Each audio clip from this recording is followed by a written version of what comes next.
ស្ដីប្រិយមិត្តតូចធំកំឡោះហើយនឹងក្រមុំព្រមទាំងកូនង៉ែតកូនងាថ្ងៃនេះយើងនឹងមកដឹងរឿងរ៉ាវរបស់វីរៈបុរសឆ្កែក្លាហានមួយនៅដើមរឿងរបស់យើងបានជួបឆ្កែអនាថាឯកោមួយក្បាលវាមិនបានញ៉ាំអាហារអស់រយៈពេលជាច្រើនថ្ងៃមកហើយដោយវាវង្វេងដើរកាត់តាមដងផ្លូវដោយអស់សង្ឃឹមក្នុងការស្វែងរកអាហារថ្ងៃមួយវាបានទៅដល់ហាងលក់សាច់មាន់តូចមួយក្លិនអាហារបានទាក់ទាញវាហើយដោយឃ្លានខ្លាំងពេកវាបានលួចឆ្អឹងសាច់ប៉ុន្តែពេលវារត់គេចខ្លួនវាបានបុកបរោះម្នាក់ឆ្អឹងបានរអិលចេញពីមាត់របស់វាហើយបាត់ទៅក្នុងសំឡេងដ៏អ៊ូអរនៃហ្វូងមនុស្សដែលខកចិត្តនិងខូចចិត្តឆ្កែបានអោនក្បាលចុះយើងអាចមើលឃើញភាពសោកសៅនៅក្នុងភ្នែករបស់វានៅពេលនោះក្រុមទាហានមួយក្រុមបានដើរចុះតាមផ្លូវហើយក្នុងចំណោមពួកគេមានយុវជនម្នាក់ជាទាហានឈ្មោះរ៉ូបឺតពេលរ៉ូបឺតគាត់សម្គាល់ឃើញឆ្កែកំសត់នោះគាត់ញញឹមហើយហុចនំប៊ីស្គីឲ្យវាភ្នែករបស់ឆ្កែបើកឡើងដោយរំភើបជាលើកដំបូងក្នុងរយៈពេលយូរមកហើយវាមានអារម្មណ៍សប្បាយចិត្តដោយតាមក្លិនរបស់រ៉ូបឺតឆ្កែនោះបានលួចចូលទៅកន្លែងហ្វឹកហាត់រ៉ូបឺតដើរចូលទៅក្នុងជំរំជាមួយទាហានដទៃទៀតខណៈដែលឆ្កែបានលួចចូលតាមរន្ធជញ្ជាំងដែលបាក់បែកដោយត្រូវបានតាក់ទាញដោយក្លិនអាហារវាបានទៅដល់ផ្ទះបាយមុនពេលវាអាចខំអាហារបានចុងភៅក៏បានឃើញវាហើយស្រែកដេញវាចេញឆ្កែបានរត់ទៅបុករ៉ូបឺតម្ដងទៀតពេលឃើញរ៉ូបឺតវាក្រវីកន្ទុយដោយក្តីរីករាយរ៉ូបឺតព្យាយាមបញ្យល់ថាគាត់គ្មាននំប៊ីស្គីបន្ថែមទៀតទេ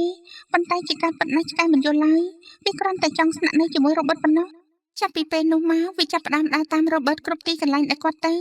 ៅមិនយូរប៉ុន្មានគេបានប្រកាសថាពិភពលោកកំពុងស្ថិតក្នុងសង្គ្រាមលោកលើកទី1ទាហានបារាំងនិងអង់គ្លេសបានប្រយុទ្ធប្រឆាំងនឹងកងទ័ពអាល្លឺម៉ង់ហើយនៅទីបំផុតកងទ័ពសហរដ្ឋអាមេរិកក៏បានចូលរួមក្នុងសង្គ្រាមនេះផងដែរអាមេរិកបានចាប់ផ្ដើមបណ្ដុះបណ្ដាលយុវជនរបស់ខ្លួនដើម្បីរៀបចំពួកគេសម្រាប់សមរភូមិដោយមិនគិតពីតម្លៃដើម្បីទទួលបានជ័យជំនះក្នុងអំឡុងពេលហ្វឹកហាត់មន្ត្រីជាន់ខ្ពស់ម្នាក់បានកត់សម្គាល់ឃើញឆ្កែនោះហើយតាមពិតទៅគាត់ចូលចិត្តវាគាត់ប្រាប់រ៉ូបឺតឲ្យប្រកាសថាឆ្កែនោះទទួលបានអាហារបន្ទាប់ពីការហ្វឹកហាត់ក្រោយមកនៅពេលល្ងាចរ៉ូបឺតបាននាំឆ្កែទៅអាហារដ្ឋានហើយឲ្យវាស៊ីអាហារមិត្តភ័ក្តិរបស់រ៉ូបឺតបានប្រមានថាប្រសិនបើវរៈសេនីយ៍ឯកឃើញឆ្កែនេះគាត់នឹងខឹងយ៉ាងខ្លាំងហើយទាត់វាចេញពីជំរំនៅថ្ងៃបន្ទាប់ខណៈពេលដែលរ៉ូបឺតកំពុងហ្វឹកហាត់ជាមួយអង្គភាពរបស់គាត់ឆ្កែបានរត់ក្បែរគាត់ដោយរត់លេងយ៉ាងសប្បាយរីករាយមិនយូរប៉ុន្មានមន្ត្រីហ្វឹកហាត់បានកត់សម្គាល់ឃើញអ្វីមួយដែលគួរឲ្យភ្ញាក់ផ្អើលឆ្កែនេះមិនខ្លាចកំភ្លើងដូចឆ្កែអនាថាភាគច្រើនទេតែប៉ុន្តែវាយល់ពីកាយវិការរបស់មនុស្សបានយ៉ាងឆាប់រហ័សពួកគេដឹងថាវាមិនមែនជាឆ្កែធម្មតាទេតាមពិតវាអាចមានប្រយោជន៍ដល់កងទ័ពនៅយប់នោះខណៈពេលដែលរ៉ូបឺតលេងជាមួយវាគាត់ក៏សម្រេចចិត្តដាក់ឈ្មោះឲ្យវាថាស្តូប៊ីគាត់ចាប់ផ្ដើមហ្វឹកហាត់វាឲ្យយល់អំពីពាក្យបញ្ជាសម្រាប់ទាហាននៅថ្ងៃបន្ទាប់នៅពេលដែលវរៈស្នេហ៍ឯកមកលេងនៅក្នុងជំរំស្តូប៊ីក៏នៅទីនោះដែរវាបានឃើញមន្ត្រីទាំងអស់កំពុងសំពះលោកវរៈស្នេហ៍ឯកហើយវាក៏ធ្វើតាមវាលើកកញ្ញាំរបស់វាឡើងជាការគោរពដ៏ល្អឥតខ្ចោះមនុស្សគ្រប់គ្នាផ្ទុះសំណាចខណៈដែលវរៈស្នេហ៍ឯកក៏មានការចាប់អារម្មណ៍យ៉ាងខ្លាំងចំពោះវាទីបំផុតគាត់សម្រេចអនុញ្ញាតឲ្យស្តូប៊ីស្នាក់នៅក្នុងជំរំបាន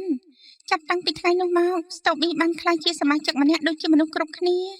វារៀនគោរពពាក្យបញ្ជាយល់ពីទម្លាប់របស់ទាហាននិងឈ្នះចិត្តអ្នកទាំងអស់នៅក្នុងជំរំ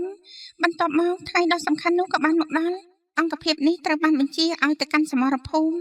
ិក្រុមរបស់ពួកគេត្រូវបានគេដាក់ឈ្មោះថាកងពលយ៉ាន់គីមុនពេលដាក់ពង្រាយវរៈសេនីយ៍ឯកបានជូនពរពួកគេឲ្យមានសំណាងល្អហើយបញ្ជាឲ្យស្តូប៊ីគួរតែស្នាក់នៅទីនេះដើម្បីជួយបណ្ដុះបណ្ដាលទាហានថ្មីរ៉ូបឺតមានអារម្មណ៍សោកសៅគាត់មិនចង់ទុកស្តូប៊ីចោលទេប៉ុន្តែគាត់គ្មានជម្រើស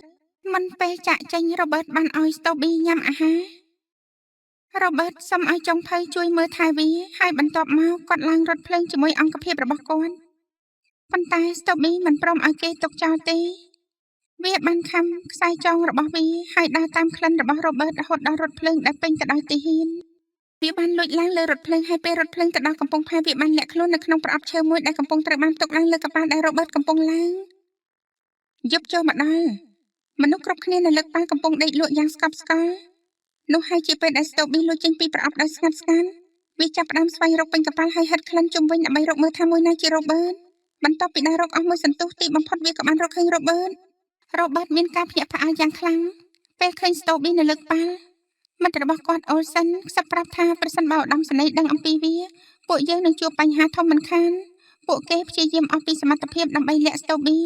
ប៉ុន្តែចៃដន្យស្តូប៊ីបានបុកចំឧត្តមសេនីយ៍នៅពេលដែលរ៉ូបឺតនិងទាហានកំពុងគោរពយ៉ាងរហ័សស្តូប៊ីក៏ធ្វើដូចគ្នាដោយលើកកញ្ញាំរបស់វាឡើងជាការគោរពដ៏ល្អឥតខ្ចោះបន្ទាប់មកវាបានឃើញបងរបស់ឧត្តមសេនីយ៍ធ្លាក់នៅលើដីវាក៏លើកវាឡើងដោយថ្នមៗជាមួយមាត់របស់វាហើយប្រគល់ទៅឲ្យគាត់វិញឧត្តមសេនីយ៍មានការភ្ញាក់ផ្អើលយ៉ាងខ្លាំងគាត់មិនអាចជឿអ្វីដែលគាត់កំពុងឃើញបានឡើយឆ្កែនេះមិនត្រឹមតែឆ្លាតប៉ុណ្ណោះទេ ប៉ុន្តែវាមានវិន័យល្អទៀតផងដែលមានការចាប់អារម្មណ៍ឧត្តមសេនីយ៍បានបញ្ជាឲ្យប្រធានក្រុមធ្វើឲ្យ Stobby ក្លាយជាសមាជិកផ្លូវការនៃអង្គភាពរបស់ Robert ចាប់ពីពេលនោះមក Stobby បានទទួលផ្លាកឈ្មោះផ្ទាល់ខ្លួនរបស់វាហើយឆ្កែអនាថាមួយក្បាលក៏បានក្លាយជាឆ្កែយោធាជាផ្លូវការឥឡូវនេះ Stobby ធ្វើដំណើរជាមួយ Robert និងអង្គភាពរបស់គាត់ទៅកាន់ប្រទេសបារាំងនៅទីនោះកងទ័ពអង់គ្លេសនិងបារាំងកំពុងប្រយុទ្ធប្រឆាំងនឹងកងកម្លាំងអាល្លឺម៉ង់ប៉ុន្តែកងទ័ពអាល្លឺម៉ង់កំពុងមានប្រៀបលើសពួកគេក្នុងអំឡុងពេលនៃការវាយប្រហារដ៏ឃោរឃៅមួយកងទ័ពអាមេរិកនិងអង់គ្លេសជាច្រើនអ្នកបានជាប់នៅក្រោមកំទេចកំទីដោយមិនស្ទាក់ស្ទើរ Stobby បានបញ្ញាប់បញ្ញាល់ចូលទៅក្នុងកំទេចកំទីព្រោះជីកកាយនឹងជួយស្វែងរកមនុស្សដែលត្រូវបានកប់ដោយសារតែវាទាហានជាច្រើនអ្នកបានរួចជីវិតពីគ្រោះថ្នាក់ពេលនោះកងទ័ពស្រែកហូអបអរវា Stobby បានក្លាយជាវីរៈបុរសរបស់មនុស្សគ្រប់គ្នាមិនយូរប៉ុន្មាន Robert បានជួបទាហានបារាំងម្នាក់ឈ្មោះ Gaston ពួកគេបានក្លាយជាមិត្តភក្តិជិតស្និទ្ធយ៉ាងឆាប់រហ័ស Gaston បាននាំ Robert និងក្រុមរបស់គាត់ត្រឡប់ទៅជំរំរបស់ពួកគេនៅតាមផ្លូវពួកគេបានឆ្លងកាត់ទីក្រុងមួយដែលត្រូវបានបំផ្លាញទាំងស្រុងខ្លាយជាផេះដោយការបាញ់ផ្លុងរបស់អាល្លឺម៉ង់នៅយប់នោះទាហានបានសម្រាកនៅជំរំហើយនៅព្រឹកបន្ទាប់ Robert Gaston និង Stobby បានចេញដំណើរល្បាតពួកគេលាក់ខ្លួននៅពីក្រោយច្រាំងថ្មចោតមួយហើយប្រើកាយយឹតដើម្បីមើលកងទ័ពអាល្លឺម៉ង់ពេលនោះហើយពួកគេបានដឹងថាអាល្លឺម៉ង់កំពុងរៀបចំការវាយប្រហារដោយឧស្ម័នពុលលើទីក្រុងក្បែរនោះអ្នកទាំង3ប្រញាប់ប្រញាល់ត្រឡប់ទៅជំរំវិញដើម្បីប្រាប់មនុស្សគ្រប់គ្នាពេលពួកគេរត់ Stobby បានឃើញទាហានអាល្លឺម៉ង់ម្នាក់កំពុងតម្រង់កាំភ្លើងទៅកាន់ Robert មុនពេលទាហាននោះអាចទាញកន្លឹះកាំភ្លើងបាន Stobby បានលោតទៅមុខធ្វើឲ្យ Robert ដួលទៅលើដីហើយគ្រាប់កាំភ្លើងក៏មិនបានចំដែរ Stobby បានជួយសង្គ្រោះជីវិតរបស់ Robert និង Gaston លាក់ខ្លួននៅពីក្រោយដើមឈើដែលដួលរលំ Robert ដឹងថាស្ថានភាពគឺធ្ងន់ធ្ងរខ្លាំងណាស់អ្នកលបបាញ់របស់អាល្លឺម៉ង់មានគ្រប់ទីកន្លែងគាត់បង្ហាញ Stobby នៅម៉ាក់អូស្ម៉ាន់ហើយផ្ដល់សញ្ញាឲ្យវាទៅប្រាប់អ្នកដទៃ Stobby យល់ភ្លាមវារត់កាត់វាលស្រែឆ្ពោះទៅជំរំពេលទៅដល់ទីនោះវាខំម៉ាស់អូស្ម៉ាន់ដាក់ក្នុងមាត់រួចរត់នៅខាងក្រៅព្រោះខ្លាំងតែហ៊ានបានដឹងភ្លាមអំពីអ្វីដែលវាកំពុងព្យាយាមប្រាប់ពួកគេទាំងអស់គ្នាបានស្រែកប្រាប់តគ្នាហើយពាក់របាំងមុខរបស់ពួកគេទាន់ពេលវេលាមកសន្ទុះក្រោយមកកងកម្លាំងអាល្លឺម៉ង់បានបាញ់រកកាត់ដែលពោពេញដោយអូស្ម៉ាន់ពុលក្នុងរយៈពេលប្រមាណវិនាទីផ្សែងពណ៌បៃតងបានហុយឡើងពីពេញសមរភូមិនៅក្បែរនោះមានភូមិតូចមួយស្ថិតនៅចំកណ្ដាលនៃអូស្ម៉ាន់ដ៏សាហាវប៉ុន្តែ Stobby មិនឈប់ទេវារត់ឆ្ពោះទៅភូមិដែលព្រុសខ្លាំងតាមដែលវាអាចធ្វើបានបងឡាយអ្នកភូមិមានការភ្ញាក់ផ្អើលបន្ទាប់មកពួកគេងើយមើលទៅលើហើយឃើញមេឃប្រែជាពណ៌បៃតងពពកអូស្ម៉ាន់កំពុងរំកិលមករកពួកគេបានបិទទ្វារនិងបង្អួចរបស់ពួកគេយ៉ាងរហ័សហើយគ្រប់មុខរបស់ពួកគេ Stobby នៅតែស្ថិតនៅខាងក្រៅនៅតែព្រុសប្រមានអ្នករកគ្នារហូតដល់ Robert និង Gaston មកដល់ដោយជិះសេះពួកគេចាប់ Stobby ហើយប្រញាប់ប្រញាល់យកវាចូលទៅក្នុងផ្ទះមួយដែលគ្រប់មុខវាដោយក្រណាត់ដើម្បីការពារវាពីអូស្ម៉ាន់នៅពេលដែលការវាយប្រហារបានបញ្ចប់ហើយអូស្ម៉ាន់បានរលត់ទៅអ្នកភូមិក៏ចេញពីផ្ទះរបស់ពួកគេបានឃើញ Stobby ឆ្កែតូចមួយដែលបានសង្គ្រោះជីវិតរបស់ពួកគេនៅថ្ងៃនោះ Stobby លែងគ្រាន់តែជាឆ្កែរបស់ទាហានទៀតហើយវាបានក្លាយជាវីរៈបុរសសម្រាប់ភូមិទាំងមូលត្រឡប់ទៅក្នុងជំរំវិញប្រធានក្រុមបានជម្រាបដល់មនុស្សគ្រប់គ្នាថាបន្ទាប់ពីការទម្លាក់គ្រាប់បាញ់របស់អាល្លឺម៉ង់ទាហានម្នាក់បានបាត់ខ្លួនបើទោះបីជាពួកគេខិតខំប្រឹងប្រែងយ៉ាងណាក៏ដោយក៏គ្មាននរណាម្នាក់អាចរកឃើញគាត់បានដែរប៉ុន្តែ Stobby យល់ពីអ្វីដែលកំពុងកាត់ឡើងដោយប្រើសមត្ថភាពហាត់ក្លិនដ៏មុតស្រួចរបស់វារត់ឆ្លងកាត់សមរភូមិគេចពីគ្រាប់កាំភ្លើងនិងការផ្ទុះរហូតដល់ទីបំផុតវាបានរកឃើញទាហានរងរបួសម្នាក់ដែលជាប់នៅក្រោមកំទេចកំទីបន្ទាប់មកក្រុមទាហានបានប្រើគ្រាប់បែកផ្សែងសម្រាប់បាំងហើយជួយសង្គ្រោះគាត់ដោយសុវត្ថិភាពជាថ្មីម្ដងទៀតដោយសារតែភាពក្លាហានរបស់ Stobby ជីវិតរបស់ទាហានម្នាក់ត្រូវបានសង្គ្រោះមិនយូរប៉ុន្មានអង្គភាពរបស់ Robert ទទួលបានបញ្ជាឲ្យផ្លាស់ទៅតំបន់សមរភូមិថ្មីមួយមុនពេលពួកគេចាក់ចេញស្ត្រីអ្នកភូមិម្នាក់ដែលមានចិត្តល្អបានជូនអាវធំធ្វើដៃដល់ Stobby ហើយ Gaston ក៏បានជូនម៉ាអូស្ម៉ាន់ពិសេសមួយដល់វាដើម្បីការពារប្រសិនបើអាល្លឺម៉ង់ប្រើអូស្ម៉ាន់ពុលម្ដងទៀតបន្ទាប់ពីនិយាយលាគ្នារួចអង្គភាពនោះក៏ចេញដំណើរទៅកាន់ជួរមុខនៅក្នុងឈុតបន្ទាប់វរៈស្នេហ៍ឯកបានថ្លែងទៅកាន់ទាហានទាំងអស់ដោយប្រាប់ថាចាប់ពីពេលនេះតទៅពួកគេនឹងប្រឈមមុខជាមួយអាល្លឺម៉ង់ដោយផ្ទាល់ពេលពួកគេមកដល់ទីតាំងថ្មីសមរភូមិដ៏សាហាវមួយក៏បានចាប់ផ្ដើម Stobby បានបង្ហាញភាពក្លាហានរបស់វាម្ដងទៀតដោយប្រញាប់ប្រញាល់ឆ្លងកាត់ភាពវឹកវរដើម្បីជួយសង្គ្រោះជីវិតមនុស្សរាប់មិនអស់មានពេលមួយវាបានលបួងក្រុមទាហានអាល្លឺម៉ង់មួយក្រុមយ៉ាងប៉ិនប្រសប់ឲ្យឆ្ពោះទៅកាន់ជំរំអាមេរិកជាកន្លែងដែលកងទ័ពអាមេរិកចាប់ខ្លួនពួកគេប៉ុន្តែក្នុងអំឡុងពេលប៉ះទង្គិចគ្នាមួយផ្សេងទៀត Stobby បានរត់ទៅការពារទាហានម្នាក់ហើយត្រូវគ្រាប់កាត់បាញ់ចំក្បាលរងរបួសដោយសារការផ្ទុះនោះដោយខ្លួនឯង Robert លើកវាឡើងហើយប្រញាប់ប្រញាល់រត់ត្រឡប់ទៅជំរំវិញគ្រូពេទ្យបានព្យាបាលវាប៉ុន្តែមិនយូរប៉ុន្មានពួកគេក៏សម្រេចចិត្តថា Stobby ត្រូវបញ្ជូនទៅមន្ទីរពេទ្យយោធាធំការបែកពីមិត្តស្មោះត្រង់របស់គាត់ធ្វើឲ្យ Robert មានអារម្មណ៍ខូចចិត្តយ៉ាងខ្លាំងដោយគ្មាន Stobby នៅក្បែរគាត់លែងមានអារម្មណ៍ដូចមុនទៀតហើយនៅពេលនោះ Gaston ក៏ទទួលបានបញ្ជាឲ្យត្រឡប់ទៅជំរំផ្ទាល់ខ្លួនរបស់គាត់វិញនិយាយលា Gaston ដែលក្តីសោកសៅបន្ទាប់ពី Stobby ចាក់ចេញ Gaston គឺជាមិត្តតែម្នាក់គត់ដែលគាត់នៅសល់ឥឡូវនេះ Robert នៅតែឯង គាត់បានសរសេរសម្បត្តិមួយច្បាប់ទៅកាន់ប្អូនស្រីរបស់គាត់ដោយបង្ហាញពីគំនិតនិងការឈឺចាប់នៅក្នុងចិត្ត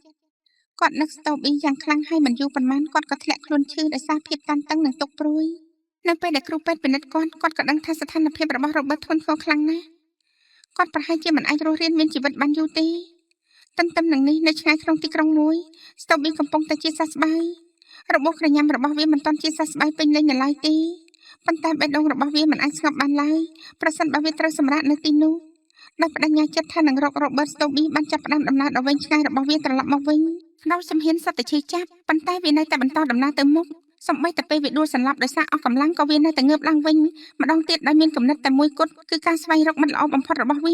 បន្ទាប់ពីការតស៊ូអស់រយៈពេលជាច្រើនថ្ងៃ Stobie ទីបំផុតក៏បានទៅដល់ជំរំរបស់ Robert ពេល Robert ឃើញវាភ្នែករបស់គាត់ពោពេញដោយសេចក្តីរីករាយវត្តមានរបស់ Stobie បានផ្ដល់កម្លាំងចិត្តឲ្យគាត់គ្រុនក្តៅរបស់គាត់ក៏រសាយបាត់ទៅហើយក្នុងរយៈពេល 2-3 ថ្ងៃ Robert ក៏អាចក្រោកឈរឡើងវិញបានម្ដងទៀតក្នុងអំឡុងពេលសម្រាប់លំហែកាយរបស់ពួកគេ Robert Stobie និងមិត្តភ័ក្តិមួយចំនួនបានធ្វើដំណើរទៅកាន់ទីក្រុងប៉ារីនៅទីនោះពួកគេបានរីករាយនឹងថ្ងៃដ៏សុខសាន្តជាមួយគ្នាហើយគ្រប់ទីកន្លែងដែលពួកគេទៅមនុស្សម្នាស្វាគមន៍ Stobie ដោយការកោតសរសើរឥឡូវនេះវាល្បីល្បាញទូទាំងពិភពលោកក្នុងនាមជានិមិត្តរូបនៃភាពក្លាហាននិងភាពស្មោះត្រង់ក្នុងអំឡុងពេលនេះ Stobie ថែមទាំងជួយយោធាចាប់ខ្លួនចារកម្មអាល្លឺម៉ង់ម្នាក់ទៀតផងឧត្តមសេនីយ៍ម្នាក់ដែលមានការចាប់អារម្មណ៍យ៉ាងខ្លាំងចំពោះវាបានដំឡើងឋានៈឲ្យវាក្លាយជាមន្ត្រីហើយ Robert ក៏ទទួលបានការដំឡើងឋានៈផងដែរឥឡូវនេះ Stobie គឺជាសមាជិកជាន់ខ្ពស់នៃជំរំជាផ្លូវការដែលត្រូវបានគោរពដោយទាហានគ្រប់រូបមិនយូរប៉ុន្មាន Gaston បានត្រឡប់មកវិញហើយអបអរសាទរពួកគេទាំងពីរយ៉ាងកក់ក្ដៅអ្នកទាំង3បានឈរថតរូបជាក្រុមជាមួយអង្គភាពរបស់ពួកគេរូបថតនោះមិនយូរប៉ុន្មានក៏បានលេចឡើងនៅក្នុងកាសែតទូទាំងប្រទេស Stobie បានក្លាយជាវីរបុរសជាតិនៅក្នុងឈុតចុងក្រោយកងទ័ពអាមេរិកនិងបារាំងបានរួបរวมគ្នាម្ដងទៀតដោយចាប់ផ្ដើមការវាយបកដ៏ខ្លាំងក្លាដែលបង្ខំឲ្យកងទ័ពអាល្លឺម៉ង់ដកថយនៅពេលដែល Robert និង Gaston ឃើញលេនដ្ឋានរបស់កងទ័ពអាល្លឺម៉ង់នៅជិតពួកគេមានការភ្ញាក់ផ្អើលយ៉ាងខ្លាំងបន្ទាយសត្រូវមានទំហំធំសម្បើមមានរថពាដៃនិងបន្ទាយដ៏រឹងមាំពេលនោះទាហានម្នាក់បានមករក Robert និងអង្គភាពរបស់គាត់ដើម្បីប្រាប់ដំណឹងថាការបញ្ចប់សង្គ្រាមកំពុងខិតជិតមកដល់ហើយគាត់ប្រាប់ពួកគេថារដ្ឋាភិបាលបានសម្រេចចិត្តប្រកាសប័ណ្ណឈប់បាញ់នៅព្រឹកបន្ទាប់មេបញ្ជាការរបស់ពួកគេក៏បានបញ្ជាក់រឿងនេះផងដែរនៅម៉ោង 11 ព្រឹកស្អែកប័ណ្ណឈប់បាញ់នឹងចាប់ផ្ដើមជាផ្លូវការសង្គ្រាមនឹងចប់ហើយពេលលើដូច្នេះ Robert និងទាហានទាំងអស់មានអំណរយ៉ាងខ្លាំងបន្ទាប់ពីការបង្ហូរឈាមអស់ជាច្រើនឆ្នាំពួកគេនឹងអាចត្រឡប់ទៅផ្ទះវិញបាននៅទីបំផុតប៉ុន្តែនៅព្រឹកបន្ទាប់មុនពេលប័ណ្ណឈប់បាញ់ចូលជាធរមានកងទ័ពអាល្លឺម៉ង់បានបើកការវាយប្រហារចុងក្រោយដោយមិនបានរំពឹងទុកសំឡេងកាំភ្លើងបានផ្ទុះឡើងភាពវឹកវរបានកើតឡើងម្ដងទៀតហើយកងទ័ពទាំងពីរបានប៉ះទង្គិចគ្នាក្នុងសមរភូមិដ៏ខ្លាំងក្លាចុងក្រោយមួយក្នុងចំណោមផ្សែងនិងការផ្ទុះ Robert បានឃើញ Gaston រត់ទៅមុខតែម្នាក់ឯងដោយមិនស្ទាក់ស្ទើរ Robert និង Stobie បានប្រញាប់ប្រញាល់តាមគាត់2-3ជំហានក្រោយមក Robert បានឃើញទាហានអាល្លឺម៉ង់2នាក់ឡោមព័ទ្ធ Gaston គាត់ហៀបនឹងទៅជួយស្រាប់តែសម្លេងមួយបានបន្លឺឡើងស្នែងបានបន្លឺឡើងពាសពេញសមរភូមិប័ណ្ណឈប់បាញ់ទើបតែត្រូវបានប្រកាសទាហានអាល្លឺម៉ង់បានទម្លាក់អាវុធយឺតៗហើយលើកដៃឡើងចុះចាញ់Robert មើលទៅនាឡិការបស់គាត់ហើយវាគឺម៉ោង 11 ព្រឹកពិតប្រាកដនៅទីបំផុតសង្គ្រាមលោកលើកទី1ក៏បានបញ្ចប់ Robert លុតជង្គង់ក្បែរ Stobie ញញឹមទាំងទឹកភ្នែកទីបំផុតពួកគេអាចត្រឡប់ទៅផ្ទះវិញបានហើយ Stobie ក្រវីកន្ទុយរបស់វាភ្នែករបស់វាភ្លឺថ្លាដោយក្តីរីករាយដូចជាវាដឹងថាដំណើរដ៏វែងឆ្ងាយរបស់ពួកគេបានបញ្ចប់ហើយប៉ុន្តែមុននឹងត្រឡប់ទៅផ្ទះវិញ Robert បានជ្រើសរើសស្វែងរកមិត្តដែលរងរបួសនៅក្នុងសមរភូមិជាមុនសិន Stobie ហិតក្លិនខ្យល់ហើយនាំគាត់ឆ្លងកាត់ប្រាសាទបុរាណមួយបន្ទាប់មក Robert បានឃើញអ្វីមួយនៅលើដីវាគឺជាមួកទាហានមួយនោះគឺជាមួករបស់មិត្តល្អបំផុតរបស់គាត់ដោយដឹងពីអត្ថន័យនៃរឿងនេះ Robert ក៏សោកសៅយ៉ាងខ្លាំងគាត់លុតជង្គង់នៅក្បែរនោះស្ងាត់ស្ងៀមនិងកាន់ទុក្ខគាត់និង Gaston រួមគ្នានិយាយលាបងប្រុសរួមសមរភូមិរបស់ពួកគេដែលបានស្លាប់ទៅបន្ទាប់ពីពិធីបុណ្យសពចប់រួច Gaston បានលា Robert និង Stobie ដោយអារម្មណ៍រំជួលចិត្តមន្ត្រីនិងទាហានដែលនៅសេសសល់បានចេញដំណើរឆ្ពោះទៅផ្ទះពេលដែលកប៉ាល់របស់ពួកគេទៅដល់កំពង់ផែហ្វុងមនុស្សយ៉ាងច្រើនកកកំពុងរងចាំស្វាគមន៍ពួកគេទង់ជាតិកំពុងក្រវីភ្លេងកំពុងលេងហើយមនុស្សគ្រប់គ្នាស្រែកហូមិនត្រឹមតែសម្រាប់ទាហានប៉ុណ្ណោះទេប៉ុន្តែសម្រាប់ Stobie ឆ្កែតូចមួយដែលបានក្លាយជារឿងព្រេងនិទានវាដើរចុះពីកប៉ាល់ដោយមោទនភាពនៅក្បែរ Robert ហើយត្រូវបានស្វាគមន៍ដូចជាវីរបុរសសង្គ្រាមម្នាក់ឥឡូវនេះវាគឺជាសមាជិកដ៏មានកិត្តិយសបំផុតម្នាក់នៃកងទ័ពសហរដ្ឋអាមេរិកអ្នកថតរូបម្នាក់បានថតរូបប្រវត្តិសាស្ត្ររបស់វារូបថតមួយសន្លឹកដែលក្រោយមកបានល្បីល្បាញពាសពេញពិភពលោកដោយសារតែរឿងនេះមិនមែនជារឿងប្រឌិតទេវាគឺជារឿងពិត Stobie ពិតជាបានបម្រើប្រទេសរបស់វាមែនវាបានប្រយុទ្ធក្នុងសមរភូមិចំនួន17និងបានជួយសង្គ្រោះទាហានរាប់មិនអស់វាបានឈ្នះចិត្តមនុស្សរាប់លាននាក់តាមរយៈភាពក្លាហានភាពស្មោះត្រង់និងសេចក្តីស្រឡាញ់ តូប៊ីឆ្កែតាមចិញ្ចើមផ្លូវមួយក្បាលដែលបានក្លាយជាទាហាននិងជានិមិត្តរូបនៃភាពក្លាហានដែលនៅតែជំរុញទឹកចិត្តមនុស្សទូទាំងពិភពលោករហូតមកដល់សព្វថ្ងៃនេះវាមិនមែនគ្រាន់តែជាឆ្កែមួយក្បាលប៉ុណ្ណោះទេវាគឺជាវីរបុរសរឿងរបស់តូប៊ីរំលឹកយើងថាវីរបុរសមានគ្រប់រូបរាងនិងគ្រប់ពណ៌សម្បុរប្រសិនបើអ្នកចូលចិត្តវីដេអូរឿងនេះកុំភ្លេចចុច like share និង subscribe ផងយើងខ្ញុំនឹងនាំមកជូនលោកអ្នកនៅរឿងរ៉ាវជាច្រើនទៀតអំពីវីរបុរសផ្សេងៗដែលបានផ្លាស់ប្ដូរពិភពលោក